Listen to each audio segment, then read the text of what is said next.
Yastyatva rupamadhyam prabhavati jagataha anekadha anugrahaya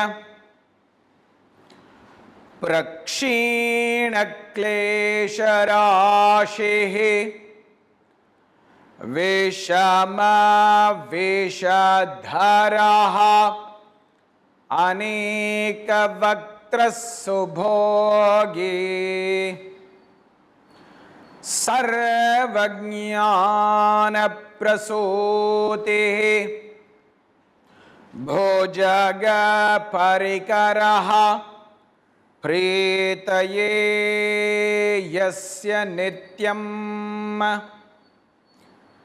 devo hishaha savo vyat sita vimalatanuhu yogado yogayuktaha yogena chittasya padena vacham malam sharirasya cha vaidyakena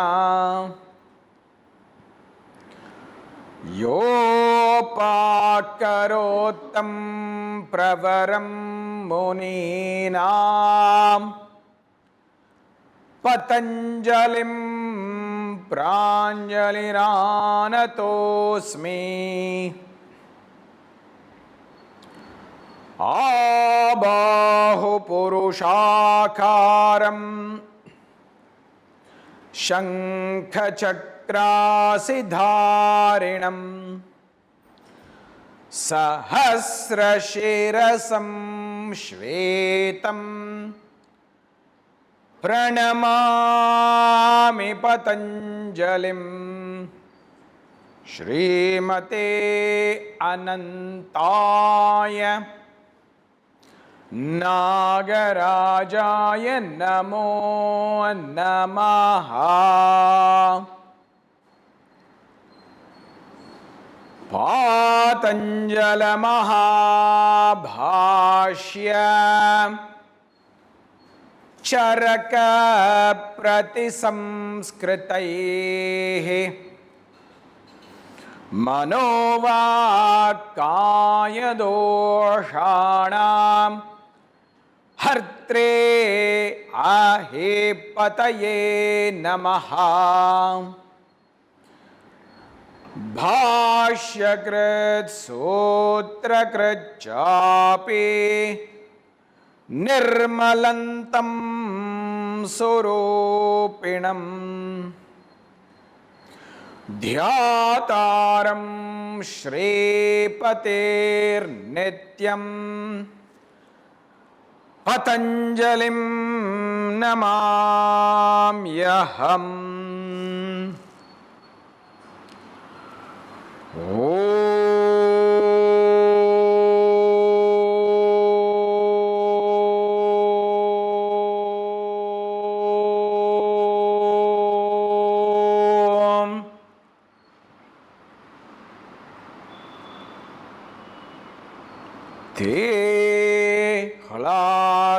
Paritapa phalaha punya punya hetutvat. So we are just about to begin the sutra number 14 of the second chapter. Last time we discussed the 13th sutra. The 13th sutra was talking about how we can identify an action that is based on kleshas, and we said that Patanjali is giving us 3 ways to discover this jati, ayuhu and bhogaha, how the action itself is manifesting, the duration of the action, and most importantly the experience of the action. Now what Patanjali is saying is, what kind of consequences actions will happen or actions will have when they are based on the kleshas. See, just as we discussed last time, sometimes we are not able to control the fact that our actions are in fact rooted in the kleshas. Because sometimes kleshas are conscious, sometimes kleshas are subconscious, sometimes kleshas are coming from our life, our experiences in our life, and sometimes kleshas are coming from the previous generations behind us, like our ancestors. So what is the results, or how will we experience the consequences of the kleshas? It's very, very fascinating sutra. That's what Patanjali says here. Te hlada paritapa phalaha punya apunya hetutvat. Patanjali says there are two consequences. What is called hladam and what is called paritapam. Te hlada phalaha paritapa phalaha. The word hlada is a very beautiful word. Hlada is very well known to our Vedic tradition through the incarnation of Lord Narasimha, the lion god, because his devotee was called Prahlada. The root of the word is the same, hlada. Hlada means a joy that is non-sensual. See, when we are eating some nice food, we are having a joy. When we drink a very nice tea, a chai, masala chai, we have a very great joy. When we watch a nice movie, which we enjoy, we get a joy. When we listen to a nice concert, we are getting joy. But all of these are sensual joy. They're all sensual pleasures. Now, what Vedic tradition says is there exists non-sensual pleasure as well. Non-sensual joy. It's a very difficult word to translate in English because joy and pleasure are often associated with senses. That's why in Sanskrit it's so much more easier because we can just say hlada. So hlada is the non-sensual joy, and they say that this is the joy when we experience the highest, when we are in a state where a joy that is happening when we are in a state of connection. When a state of connection. It's a better word for our modern day audiences. That's why the great Prahlada was called so Prahlada, because he was always connected with Narayana, his divine Lord. So that is whom he had in his heart all the time. And that is what is called Hlada. That the feeling of joy he had when he is in that state. Sometimes this happens. For example, it's not only when we are connected to God that this happens. For example, when women are giving birth to the children, it's a very painful procedure. They have to push the child out. It is not a comfortable procedure. It's very painful. Sometimes they are using a lot of bad words against the doctor, against the husband. You are responsible for my baby and blah, blah. And they use many very angry expressions because the pain is so strong. The pain is so intense. But the moment the child comes out and when they hold the child, there is a connection that the mother has with the baby. All that pain is forgotten and there comes the joy that is not sensual. It's not sensual because the child is covered with blood. The mother is covered probably with some blood, fluids, and she is just undergone through all this pain. But the joy that is coming when there is holding of that child, that is what is hlada. Sometimes this can also experience, I have a lot of experiences in this way as well. With my friend, my dear friend Prabhakaran, he was a photographer. We used to travel to different places to photograph. And there is a particular place along the Mahabalipuram road where we used to photograph the sunrise. Now, it's a very beautiful thing to see on the photo. But it's not really a very beautiful thing to actually go there and take the picture, because we have to walk through very dirty water and it smells so bad. And it's not pleasurable to the eyes when you are walking toward that early in the morning, because you see a lot of people squatting. You have to deal with all of this and go and wait. And the moment the sunlight comes out, there is a joy that comes. That is hlada. It's not sensual. It's not sensual. So that is one consequence that can happen. And Patanjali says, paritapa can also happen. More often than not, we have paritapa. Paritapa is what is called suffering, repeated suffering, trauma. Now, when our actions are based on kleshas, both are possible. Now, we can always ask, how is it possible? What Patanjali says is, punya apunya hetutvat. Very beautiful. Intention matters. You may act out of a klesha, but intention matters. It's very, very important for us to remember, because sometimes we cannot control the kleshas. We are not even aware that it is a klesha. And there is something that is much more powerful, that is called intention. I'd like to share two stories about this in our tradition. One is from our tradition, and one is from my own personal experience of teaching in a class.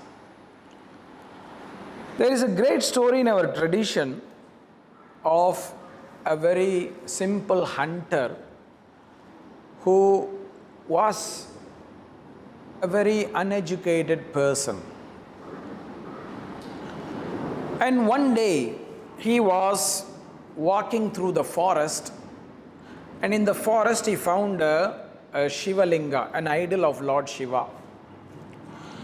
And he's wondering what this is. He has never seen that before. So he's observing. As he's observing, he sees a man come, and that man is a priest who is bringing some flowers, some holy water, and some little food that we are offering, what is called Naivedya, to the Shivalinga. And he is doing some rituals where he is washing the Shivalinga with the holy water, then decorating it with flowers, and then offering the food, which is some very nice food that he has prepared in the house, and he is bringing it and offering it to Shiva. So this hunter is very curious, and he says, "What, sir, what is this?"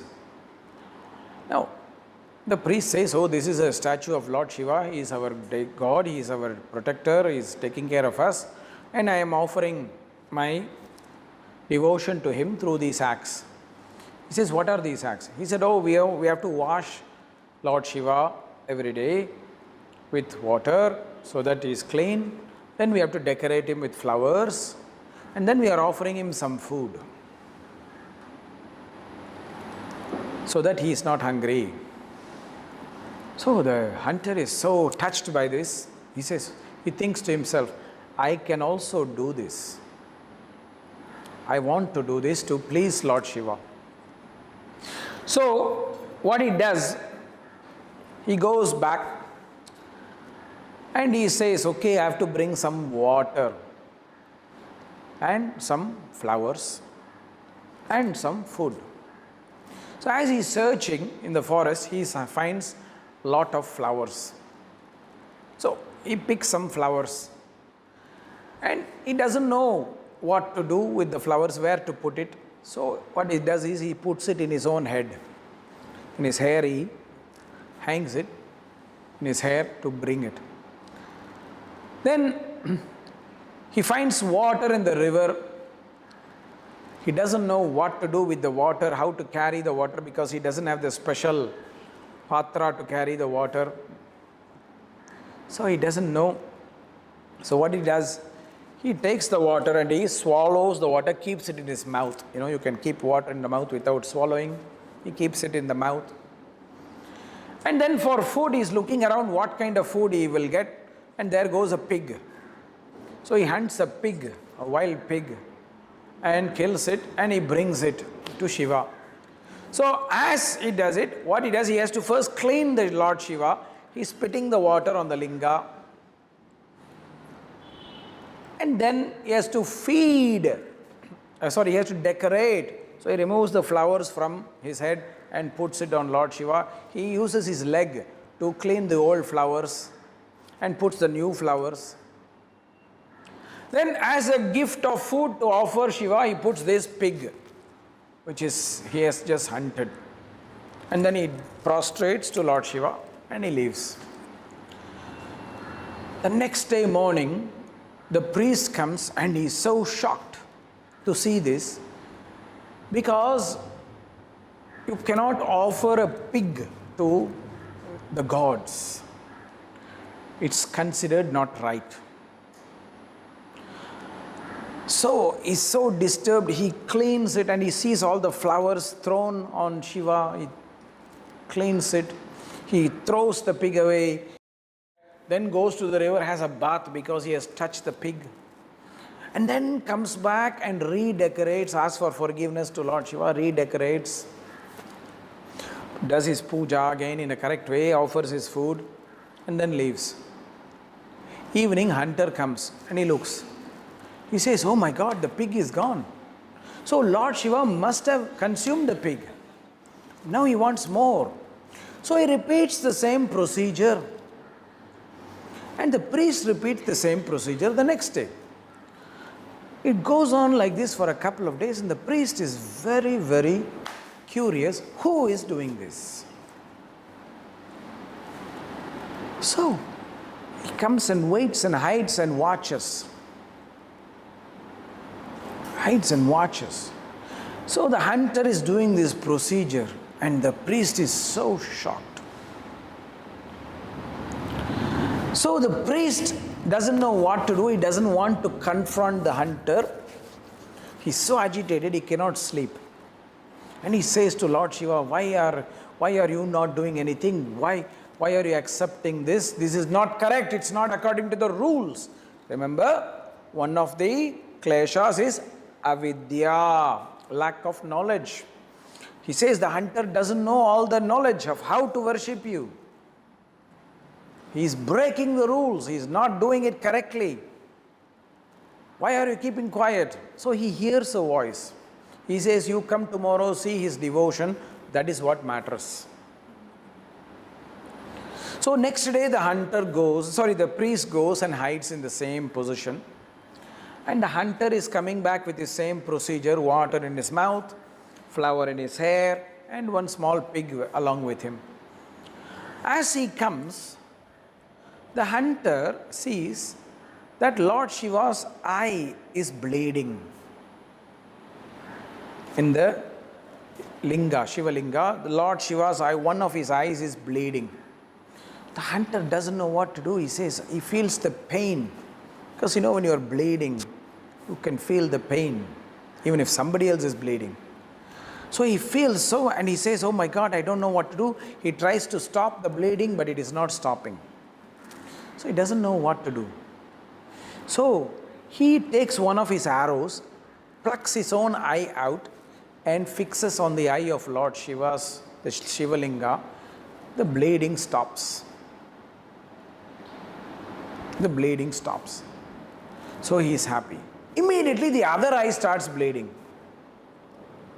The other eye starts bleeding. So he doesn't know what to do.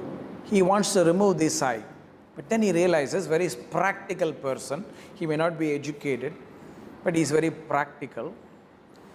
He says, oh, if I remove these eyes, I will not know where to fix it.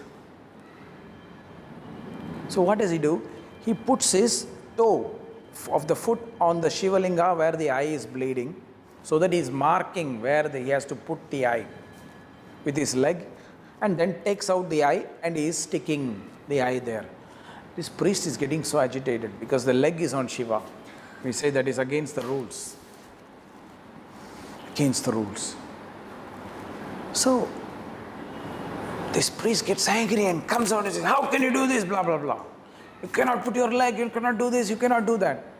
At that moment, the story is that Lord Shiva appears before both of them and blesses both of them and says, what matters is devotion, not the form. This is what I keep telling you. Even in yoga, form is not important. The intention and the function is important. That's what Patanjali is telling here. So this man, the hunter, gets blessed and he gets called Kannappan, which means the one who gave the eye to the Lord himself. The one who gave his eyes to the Lord himself. So even though he became blind, he was offered the vision back by Lord Shiva. And the priest was taught a lesson that what is important is not always the rules. What is important is the intention. And this is very, very significant because sometimes we get lost in the rules, forgetting what is behind the rule, why the rule was there, why the procedure was there. We get so lost in form. We forget the function, we forget the intention. We forget the intention. And that's why we have to always think about the intention behind. And sometimes that intention behind can come from ignorance. You don't know something. So you cannot take it as something bad because you don't know something. There's another story from our tradition or mythology. There's a great king called Akbar. And he has always a companionship of his minister called Birbal, very smart guy. And all the people, whenever somebody is successful, they're always jealous of the person who is successful. So all the other ministers, they're all agitated with Birbal because he's the favorite of the king. So they all say to Birbal, sir, they all say to the king, sir, Birbal is not good, Birbal is not good, Birbal is not good. Akbar, a very wise king, says, I know these people are jealous. He says to the ministers, I will prove to you why he is smarter than all of you. So next day, he is asking in court, Akbar asking in court, now somebody is kicking me. What should I do? What kind of punishment I should offer? So all the ministers say, sir, he should be slaughtered. How can somebody kick a king? He should be slaughtered. He should be whipped. That leg with which he was kicking you should be chopped off. They become all very violent and all these ministers give an answer. Then finally Akbar turns to Birbal and says, Birbal, what should you do? Birbal says, sir, please embrace very deeply the one who kicked you. And all the ministers are like, how can you say this? How can you say this? So Birbal says, sir, the only one who can kick you can be your son or your grandson. Nobody else. As an infant, a child will kick you. Yeah. Any other adult will not kick you because they all know you are the king. So intention matters. A child kicks you, it's not kicking you on purpose. But kicking is not right. So we have to always wonder about the intention behind. That is what Patanjali is saying. Another story that I said I will share with you from my own personal teaching experience, and this is very important to remember because in modern day we are all so concerned about what other people will think, what other people will feel, what other people will say. Actually, you can never control that. That's why your intention is what matters. Your intention is what matters.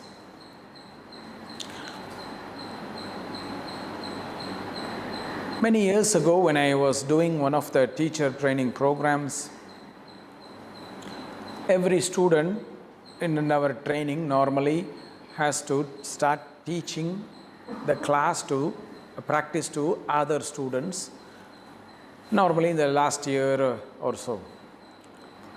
So there was this young man who was kind of, let's say, the only one who had never had any yoga teaching experience before he came to the training. He was a corporate man in the past. He was working in software business, and he came to become a yoga teacher because he got burnt out of this software business. So he had never taught a class before, all others had taught. So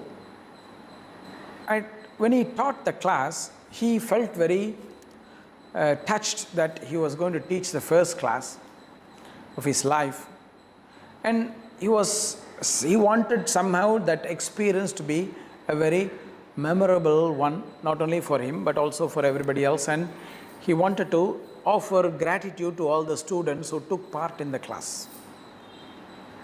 So at the end of the class, when he made everybody sit down, and he asked everybody to sit and close their eyes and put one hand over the other. He asked everybody to put one hand over the other, and they were all closing the eyes.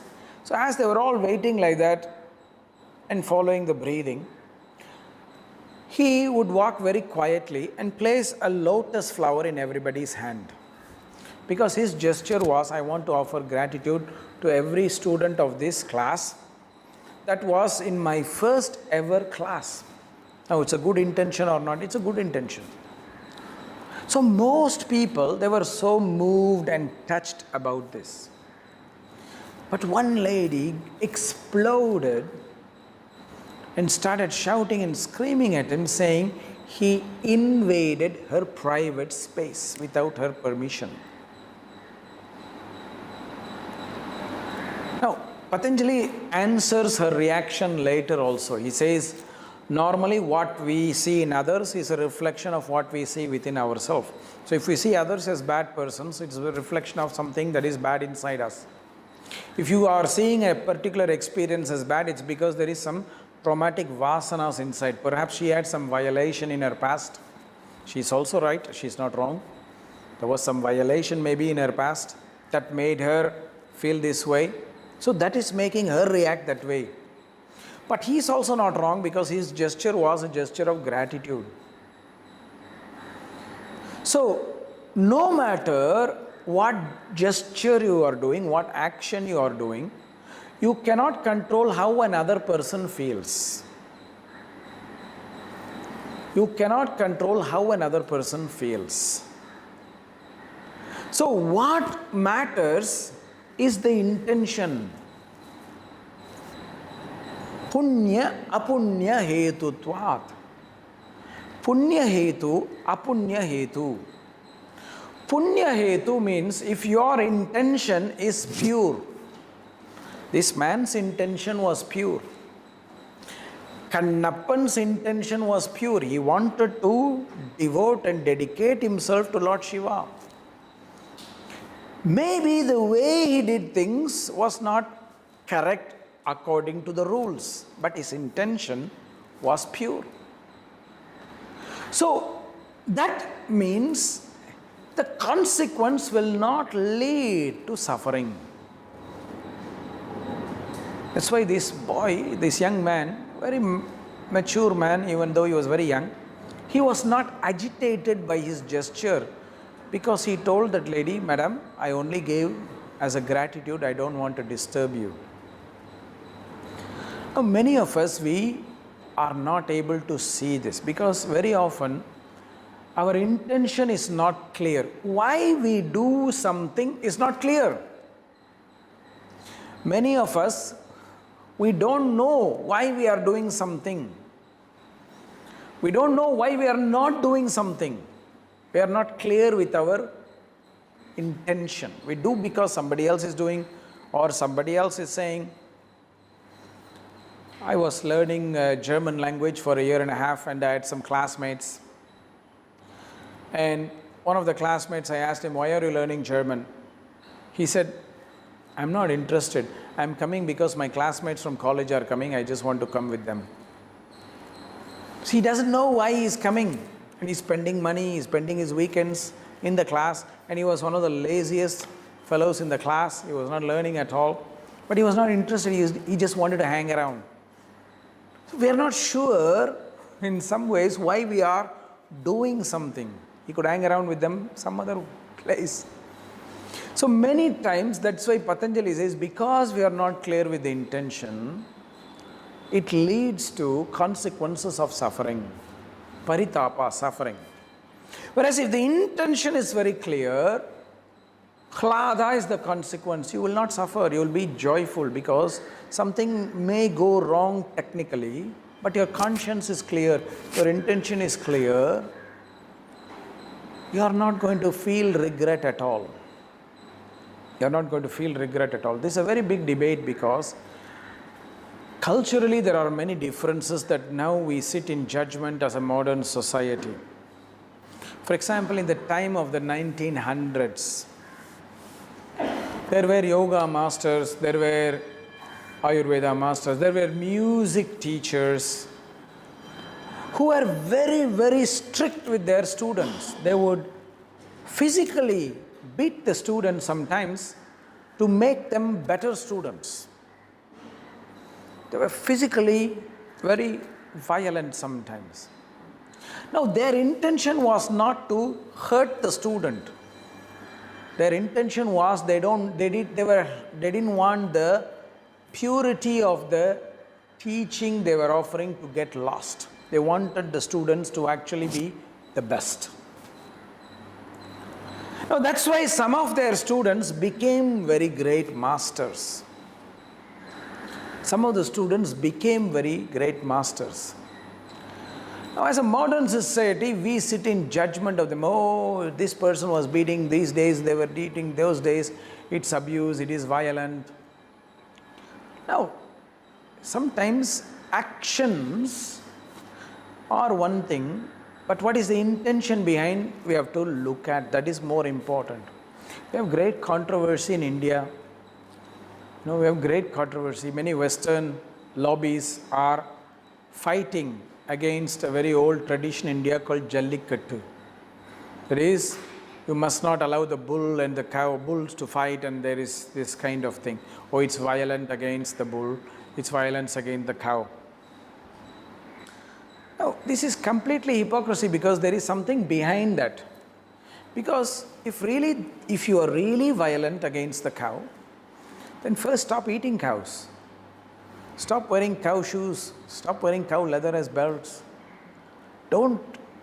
What's your intention? There is a lobby. They want to promote some other form of cow. So they want to cause a problem, which is not really a problem for a country or for a society. But they kind of mask that intention behind. Now, whether you publicly express an intention or you mask an intention, the intention matters. The intention matters. And that is the problem with modern society, because we conceal our intentions not only from others but very often sometimes from ourselves, because we don't know. We don't like somebody, so we try to create a problem for somebody. We don't like somebody to grow, so we create problem for them. Even if we don't grow, we want to push them down. We cannot succeed because we are so lazy. We want to eat our samosa and drink our chai. We don't want to succeed in our business. But we don't want the other guy to succeed also. We try to pull them down. That is what is bad intention. Apunya hetu. Punya hetu, good intentions. What is really your intention behind an action? And sometimes when that intention is pure, even if an action is wrong, it can somehow become right. It can somehow become right. We say that punishment is not appropriate. But in a justice system, the judge sometimes has to punish a criminal as a way of correction. What is the intention behind? But now the justice system itself is become corrupted because somebody is bribing the prosecutor, somebody is bribing the witness, somebody is bribing this. That becomes problem. But in the old days, it was a bit more pure. In our Shastras, Yoga Shastra, when the topic of ahimsa is presented, they say ahimsa has exceptions. Sometimes we have to have himsa in certain contexts. Like examples are given. A king has to take a violent action when he is under threat of war. A king cannot say, I will not fight, I am practicing ahimsa, when his country is under attack. He has to fight. A judge has to say, I have to correct this criminal, so I have to punish him so that he is corrected. A teacher or a parent has to take certain strict actions as a way to correct a student or a child. So some exceptions are given where the intention is clarified. Sometimes we cannot really function only smoothly. Society and humanity is not always very smooth. We are not all the same. Sometimes some kind of corrective action is needed. But the intention behind is very, very important. That's why Patanjali is talking about punya hetu, apunya hetu. We always have to look at what is the real purpose and intention behind something. And sometimes we may give a lot of good things. I give a gift to somebody. No, I'm not really giving a gift to somebody. I'm giving a bribe because I want something from them back. I want to keep everybody happy so that when I need some help, I need that back. So we are giving some kind of gift. No, sometimes I remember when I was in school, we just had a reunion of 25 years and we met our sports teacher and we were giving him a hard time because we were joking with him. But it's not really a joke. It's a joke now, but at that time it was not really a joke. Because when we were going for our under 14 cricket inter-school championship, he selected some of our classmates whose parents would give him some gifts. Not necessarily the best players. This is sometimes when we are giving something good as a gift. Oh, here, take some gift. What's the intention behind punya or apunya?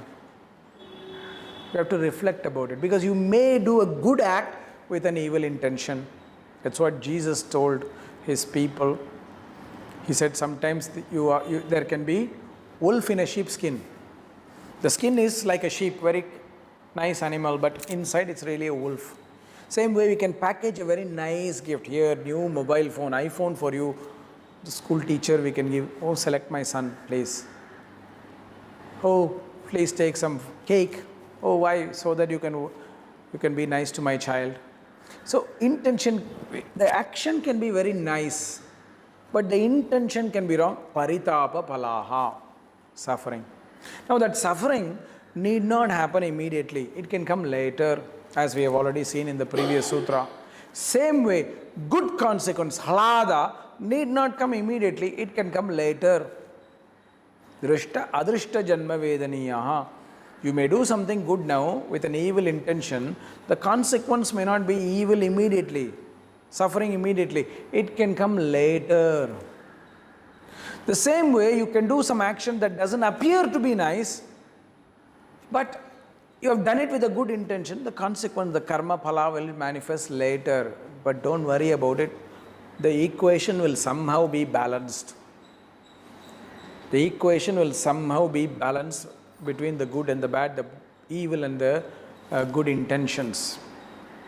So that's why Patanjali says here, you cannot control all the kleshas, don't worry. But you can control your intentions. Every action you do, every word you say, every thought you think, reflect about what is the motivation behind that. Why do you say what you are saying? Why do you do what you are doing? Why do you think what you are thinking? Always reflect on the hetu, the origin. Is it coming from a good place? Is it coming from your dark place? The punya and apunya are part of us. We all have both. We all have both. And this is something we should recognize and accept. We cannot say we are good, somebody else is bad. We cannot say that. We have both. Every person has both the good and the bad. Every person has the good and the bad. Now, sometimes we are judged based on the good or the bad. And sometimes we want to forget some things. But what Patanjali reminds us is, don't worry, life is not finished until it's finished. This is also a very great saying from the fantastic movie, The Great Exotic Marigold Hotel, where they say, in India we have this statement that they have taken.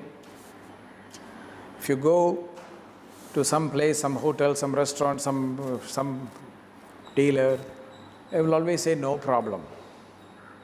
So what this hotel, this catch line says is, everything will be good in the end. And if it's not good, it's not the end.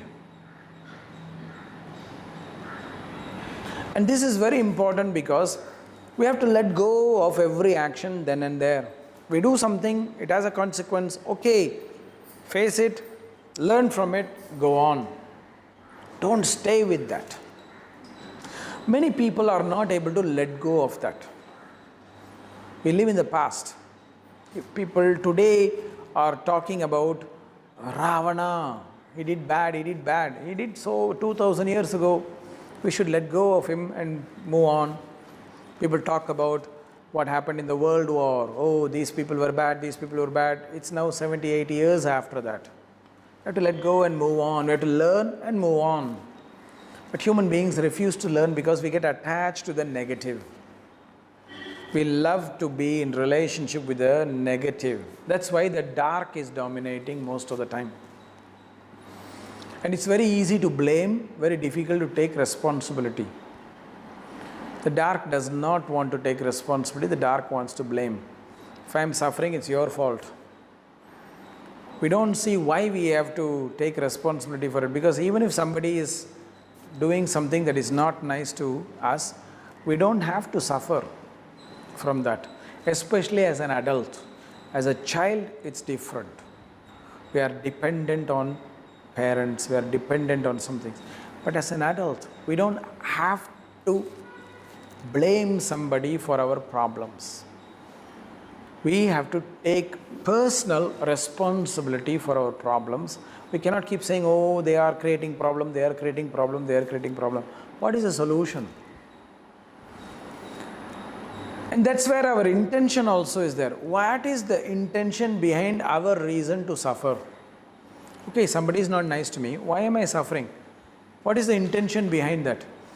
What's the intention for my suffering? Why should I choose to suffer? Because by suffering, I've made a choice to suffer. So what is the intention behind that choice? Why should I not choose not to suffer? That's also within our control. That's what this sutra is reminding us. Te hlada paritapa phalaha punya apunya hetutvat. Namaste, friends. Thank you.